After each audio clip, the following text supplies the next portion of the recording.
1352 AC trainer. Right. What this is here is basically it's going to simulate the air conditioning system out of a 17 or 18 Chevy Equinox. With this, we can go through, we can do all of our different pinout testing and everything. We can simulate disconnecting each harnesses to get true resistances. We can also go through and insert faults as well into the system that our students can go through and diagnose. Simulate check engine lights as well.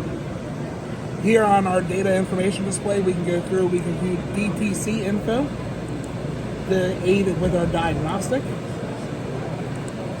We can also go through and we can see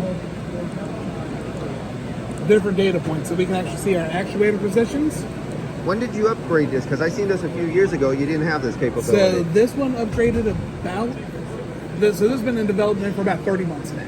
Okay. So it's just kind of started rolling out. Yeah. The old 1351 used the R134A refrigerant. This is a new style of it. Right. So everything just started kind of rolling out now. But we can also see all of our different sensors and all of our temperatures and everything that the sensors are reading. Look how easy it is. This would be good to demo. You know when the people buy the aftermarket HEPA filters that are really air restrictive and actually show them the difference of what it causes. Exactly. So, very good at that. You can also, on the back side here, we can simulate partial blockages on either the high or low side lines. Now that's good. So, Now, one improvement that I would recommend to do to this, you know in commercial HVAC they have those really big sight glasses with the moisture indicator? right. You'd put one here, put one here, so you can see that it backing up and you can see the flow here and you can see the, and the same with the liquid. You can see if there's bubbles starting in. So we had tried them originally on it, however, they just would not stop leaking. That's So, just a person. That means so somebody Right. didn't know what they're doing. That's all that means. I know they had discussed it and everything before. Yeah. So, but other than that, like I said, it's a very, very nice unit. Another big change is we got this to go from 220 down to 110. Okay. Or 120, whatever the Well, normal- yeah, 120 is 120, normal. 110, whatever it is. So,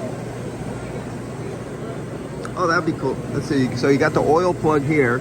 Oh, that's shut. That's hot. yeah, if you run it all morning, I'm yeah. sorry. If there was a way to show, and I've thought about this, how to show students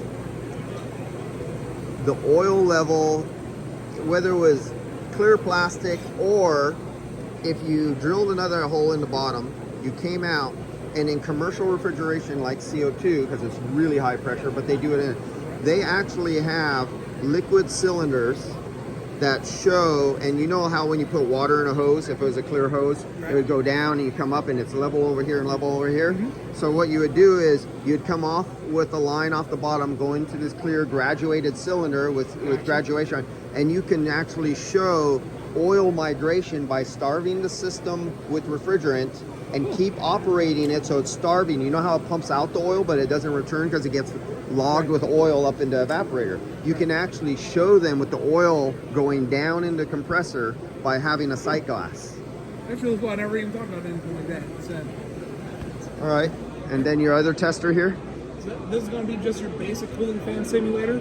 Of course, we can change the speeds and everything that you need on that, change the outside temperature, cooling fan temperature, And we can insert up to, I believe it is, I think I would take 7 different fans. so will it also display temperatures, like if I make a high resistance, say I had a bad connection, and instead of 12 volts, I was getting 9 volts. So my high side pressure head would go up on the condenser, or if I reduce the airflow by a bad fan here, go into freezing.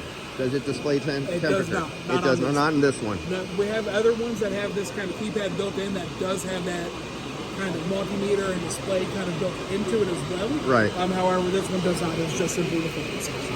Okay. So, over here we got our AC cutaway. As you spin it there, you can actually see everything moving and how it would work inside of the AC compressor there. Nice little just kind of basic show and tell piece for you. Over here, we're into our basic entry-level electricity trainers. There you go. This is great for teaching Ohm's law, voltage resistance, voltage drop, all that kind of stuff. We also got some inputs, outputs, good little basic intro to electricity.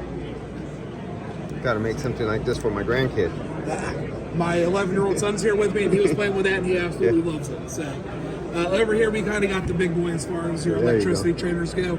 43 different faults that can get built into this that you'll go through our curriculum. I also have our pulse width modulation board attached here. Everything nowadays is going towards pulse width modulation. Are they using PIC or Arduino, or what are they using for their base for developing their board? I honestly do not know. Oh, that's like a little PIC thing or something. Yeah, oh, they just do a little 555 probably or something. No, that's a transistor. It's being carried out there. Okay.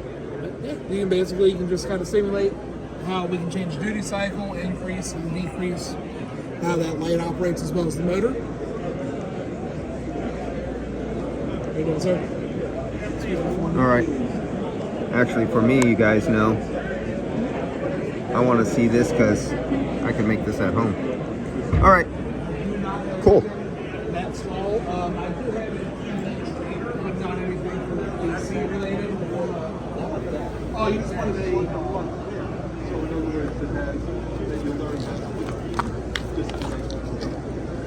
Anybody can make a pulse width modulator. Make your pulse width modulator. So you got about $10 in parts on there. You can make your own circuit board, and you can drive your circuit on your variable displacement compressor to drive the compressor solenoid.